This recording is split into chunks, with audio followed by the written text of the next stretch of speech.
Welcome to Learnino. ഈ ഒരു video സെക്ഷനിൽ നമ്മൾ RRB JEE കെമിസ്ട്രിയുടെ പ്രീവിയസ് ഇയർ ക്വസ്റ്റ്യൻസ് ആണ് ഡിസ്കസ് ചെയ്യുന്നത്. First question, when litmus is added to a solution of borax, it turns option A red, option B orange, option C blue, option D pink. അപ്പോൾ നമ്മൾ litmus ഒരു solution of ബൊറാക്സിലേക്ക് add ചെയ്താൽ അത് blue കളറായിട്ട് turn ചെയ്യാണ് ചെയ്യുന്നത്. അപ്പോൾ litmus paper blue കളറായിട്ട് മാറുന്നത് നോർമലി ആൽക്കലൈൻ സൊല്യൂഷൻ ആണ്. ഇവിടെ ബൊറാക്സ് സൊല്യൂഷൻ എന്ന് പറയുന്നത് ഒരു ആൽക്കലൈൻ സൊല്യൂഷൻ ആണ്. അതിന്റെ pH വരുന്നത് നിയർലി ടു 8 ആണ് വരുന്നത്. അപ്പം അതിനർത്ഥം എന്താണ്? അതൊരു ആൽക്കലൈൻ സൊല്യൂഷൻ ആണെന്നാണ്. അപ്പം അതിന്റെ കളർ എന്താണ്? ബ്ലൂ ആയിരിക്കും. ഓപ്ഷൻ സി ആണ് ഇവിടെ കറക്റ്റ് ആൻസർ.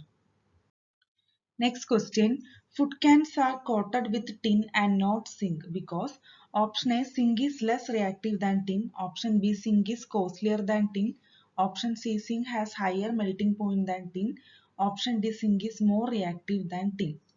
സിങ്ക് എന്ന് പറയുന്നത് ടിന്നെക്കാട്ടും കൂടുതൽ റിയാക്റ്റീവ് ആയിട്ടുള്ള ഒരു എലമെന്റ് ആണ്. ഓക്കെ, ടിന്നിൽ നമ്മൾ നോക്കുമ്പോഴത്തേക്കും ടിൻ എന്ന് പറയുന്നത് സ്ട്രോങ് ആസിഡ്സുമായിട്ട് മാത്രമേ റിയാക്ട് ചെയ്യുള്ളൂ. പക്ഷെ സിങ്കിന് എന്താണ്?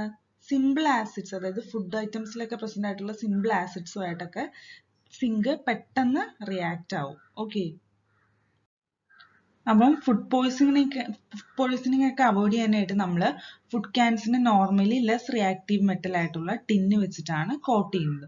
അപ്പോൾ ഇവിടെ കറക്റ്റ് ആൻസർ വരുന്നത് ഓപ്ഷൻ ഡി ആണ്, zinc is more reactive than tin.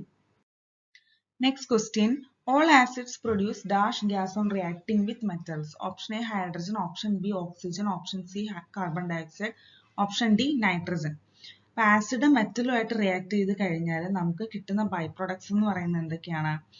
സോൾട്ടും hydrogen ഗ്യാസും ആണ് നമുക്ക് കിട്ടുന്നത്. അപ്പോൾ ഓപ്ഷൻ എ ഹൈഡ്രജൻ ആണ് ഇവിടെ correct answer. Next question, which of the following elements has the highest electronegativity? Option A iodine, option B chlorine, option C bromine, option D fluorine. Electronegativity എന്ന് പറയുന്നത് നമ്മൾ ഗ്രൂപ്പിൽ നോക്കുമ്പോഴത്തേക്കും ടോപ്പിൽ നിന്ന് ബോട്ടത്തിലേക്ക് അത് ഡിക്രീസ് ചെയ്യാണ് ചെയ്യുന്നത്. And across a period left to right അത് ഇൻക്രീസ് ആവും. അപ്പം അങ്ങനെ നോക്കുകയാണെങ്കിൽ ഹാലജൻ ഫാമിലിയിലെ ഫസ്റ്റ് മെമ്പർ അല്ലെങ്കിൽ ഫസ്റ്റ് എലമെന്റ് എന്ന് പറയുന്നത് ഫ്ലൂറിൻ ആണ്. അപ്പോൾ ഫ്ലൂറിൻ ആയിരിക്കും most electronegative element. Option D ആണ് ഇവിടെ correct answer. Next question, the sum of the total number of protons and neutrons present in the nucleus of an atom is option A atomic number, option B Gauss number, option C Avogadro number, option D mass number.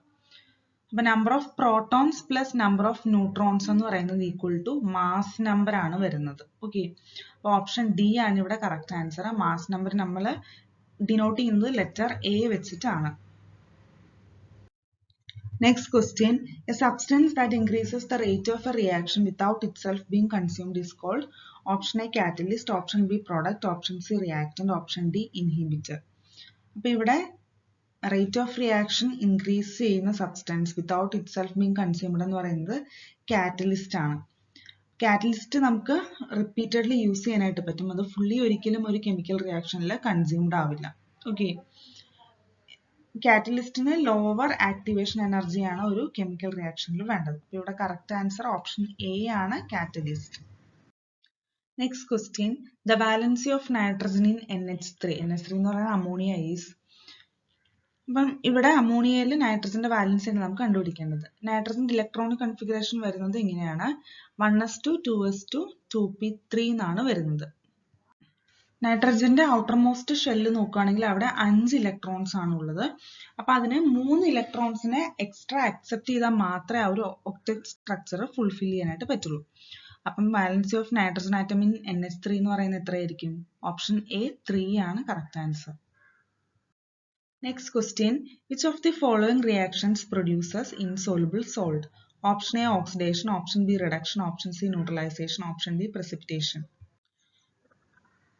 തന്നിരിക്കുന്ന ഓപ്ഷൻസിൽ insoluble സോൾട്ടിനെ produce ചെയ്യുന്ന reaction എന്ന് പറയുന്നത് precipitation reaction ആണ്. Option D ആണ് ഇവിടെ correct answer. Next question, which of the following is by product of soap? Option A ethylene glycol, option B butene, option C isoprene, option D glycerin. അപ്പൊ ഇവിടെ soap making പ്രോസസ്സിൽ natural ആയിട്ടുള്ള by product എന്ന് പറയുന്നത് glycerin ആണ്. Option D ആണ് ഇവിടെ correct answer. Next question, which of the following is discrete in Bohr's theory? Option A, linear momentum. Option B, energy. Option C, velocity. Option D, angular momentum. അപ്പോൾ Bohr's തിയറിയിൽ discrete ആയിട്ടുള്ളത് എനർജിയാണ്. Okay, ബോറിന്റെ concept അനുസരിച്ചിട്ട് എന്താണ്, electrons ആറ്റത്തിൽ move ചെയ്യുന്നത് ഒരു circular ഓർബിറ്റിലായിരിക്കും ന്യൂക്ലിയസിന് ചുറ്റും. Okay, അപ്പൊ ഇലക്ട്രോൺസിന് ഓർബിറ്റിൽ റിവോൾവ് ചെയ്യണം, ഒരു സ്റ്റേബിൾ കണ്ടീഷനിൽ റിവോൾവ് ചെയ്യണമെങ്കിൽ ഒരു ഫിക്സഡ് ആയിട്ടുള്ള ഒരു സർക്കുലർ ഓർബിറ്റ് വേണം ന്യൂക്ലിയസിൽ നിന്നും. അപ്പൊ ഇങ്ങനെയുള്ള ഓരോ ഫിക്സഡ് സർക്കുലർ ഓർബിറ്റും ഒരു ഡെഫിനിറ്റ് എമൗണ്ട് ഓഫ് എനർജി ആയിട്ട് റിലേറ്റഡ് ആയിരിക്കും. അപ്പൊ ഈ ഒരു എനർജിനെ നമ്മൾ പറയുന്ന പേരാണ് എനർജി ഷെൽ അല്ലെങ്കിൽ എനർജി ലെവൽ എന്നുള്ളത്. ഇവിടെ കറക്റ്റ് ആൻസർ ഓപ്ഷൻ ബി ആണ്, എനർജി. സോ അപ്പൊ ഇത്രയേ ഉള്ളൂ നമ്മുടെ previous year question discussion. Thank you.